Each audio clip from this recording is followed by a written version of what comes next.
You're watching Drake Wing Gaming. Enjoy the video.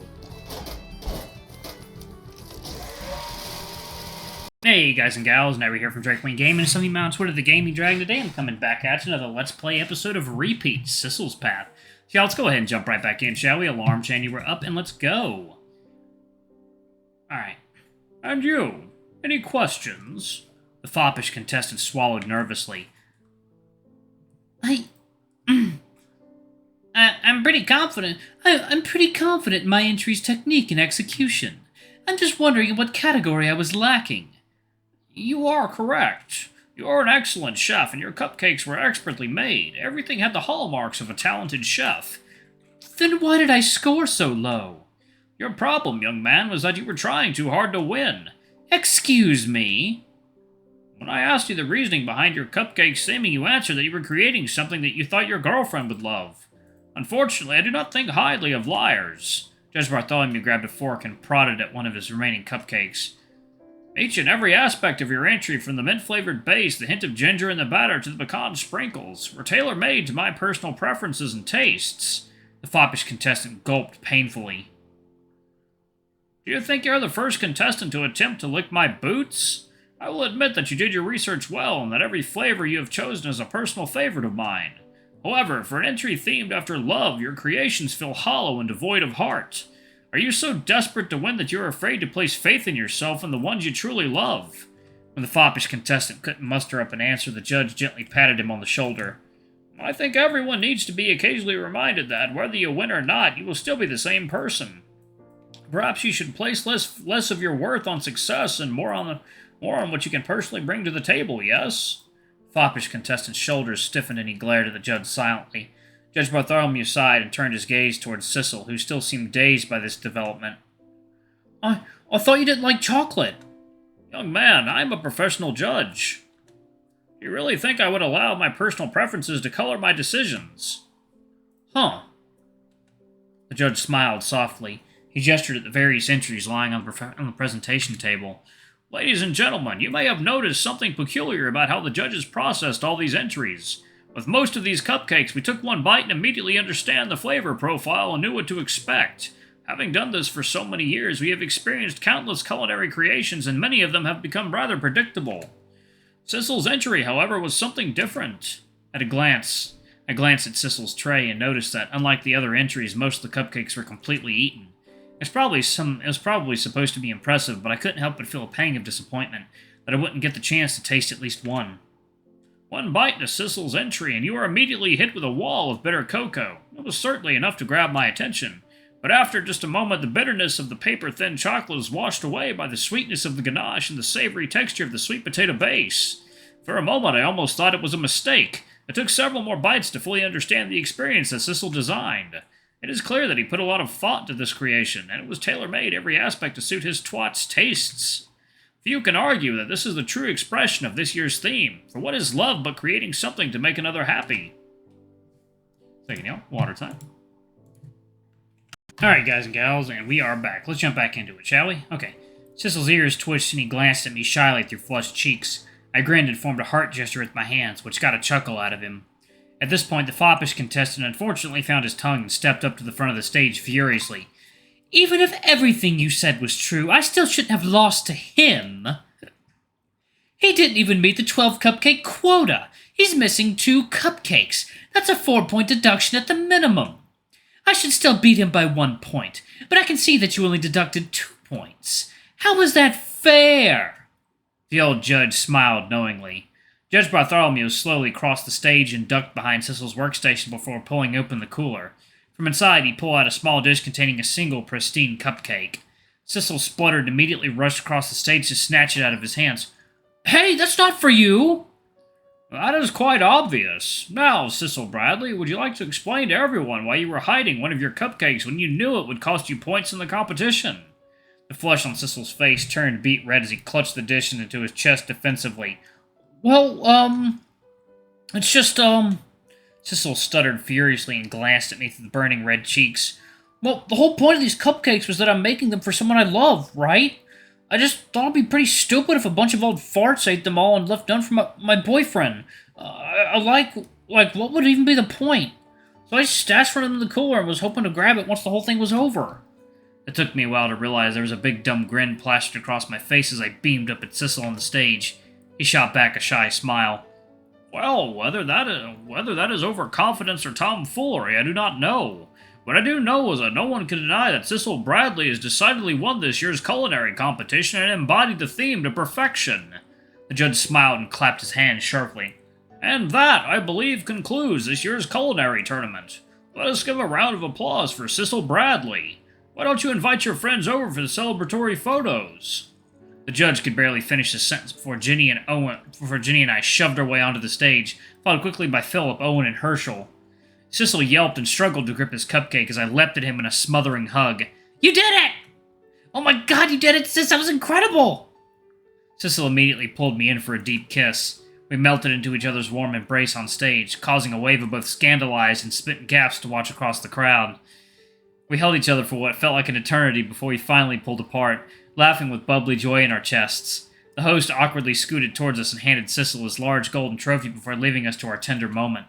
Sissel barely gave the golden cup a second glance, his eyes fixed squarely on my grinning face.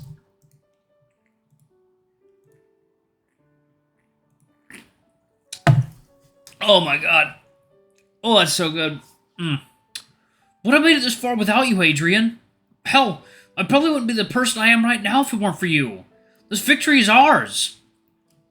He looked up at the smiling faces of Herschel, Ginny, Owen, and Philip with proud warmth in his eyes. I want to dedicate my success to all the people who stood with me through thick and thin and dealt with my stubborn ass all the way. I used to think I needed this to win to be worth anything, but... I grasped Sissel's hand tightly. His grip trembled and his voice cracked as he tried to keep his composure. Ooh, excuse me.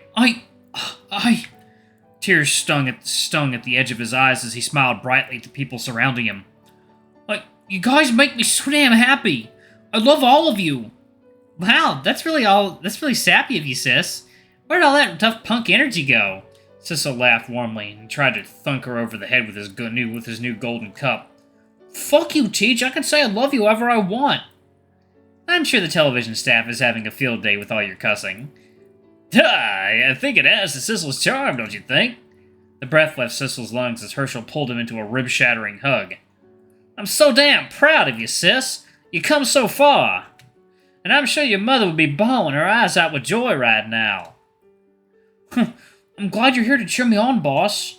Sissel grabbed my hand and herded all of us towards the photographers at the other end of the stage. Come on, guys, let's line up for that photo. I'll remember this day for the rest of my days. We all stumbled in front of the cameras, unable to stop grinning as we were blinded by the flickering barrage of flashing lights. Oh! I lifted Sissel once again, pressing a firm kiss on his tear-stained cheek as this moment of insurmountable joy was immortalized on film. Everyone was smiling with joy in their hearts. Everything seemed right in the world. I think it was at this moment that I finally knew everything was going to be alright. As I hugged Sissel in a tight and warm embrace, all the weight on my shoulders suddenly disappeared and I could only smile. This was it. This was our happy ending.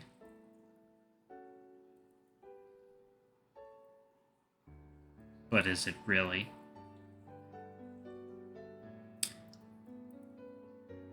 Day 24. It's been great.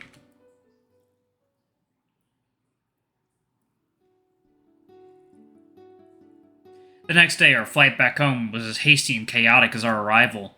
I could practically hear Philip's blood pressure spike as he herded us across the airport while he chewed through his checklist and third cup of coffee. We've got 30 minutes, people! Move it, move it, move it! Got your bags packed? Did you double check to see if you left anything in your room? Remember, no liquids over 3 ounces, so stop stuffing those free hotel soaps in your bag.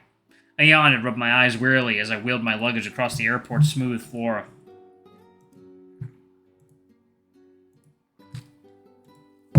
Oh god, this is so good. Travel really drained all the energy out of me. Beside me, Sissel wore equally tired eye bags as he passed me his extra-large coffee, which I took a grateful sip. You awake yet? Nah, I didn't catch a wink of sleep last night. Sissel snorted. Yeah, I could tell from the lack of snoring. Can you blame me? These hotel beds were awful for my poor decrepit spine.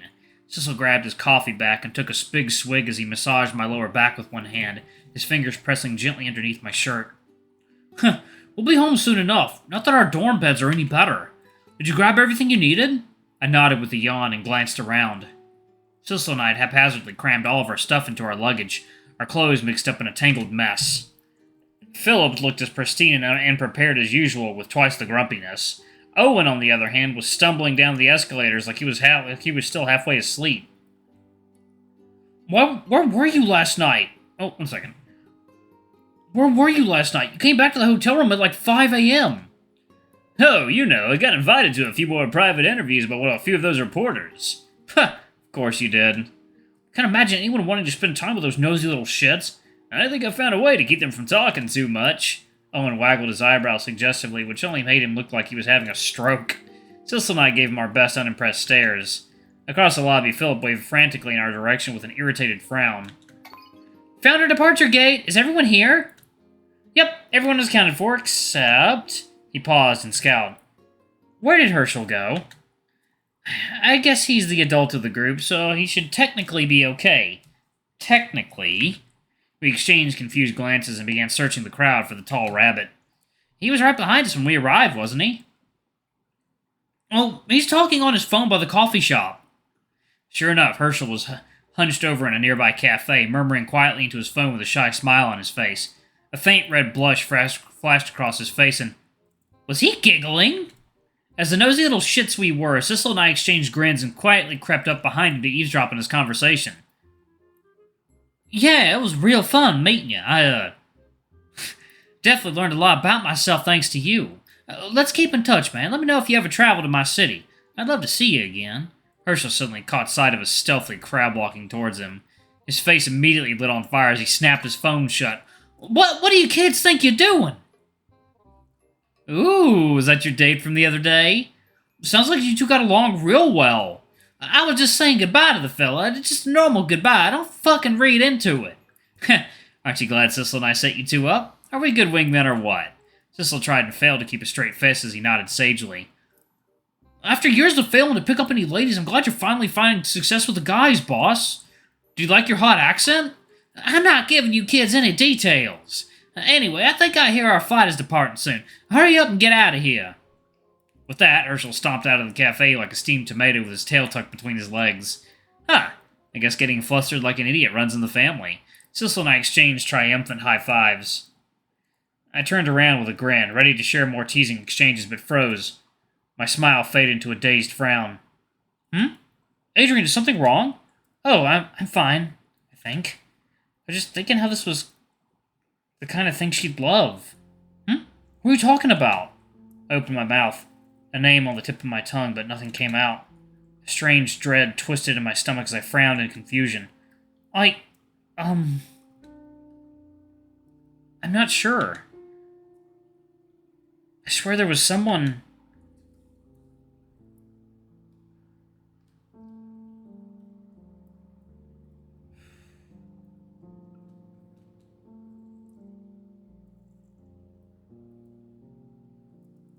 Wow, that hit. Okay, that hit me. That hit me real hard.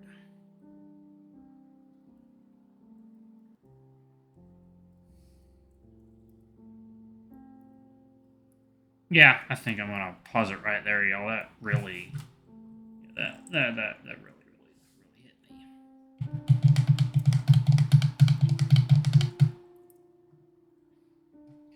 All right, thank y'all so much for watching. This is a little bit unexpectedly emotional on my part. I love you guys, and I'll see you all in the next video. Okay? All right, bye bye.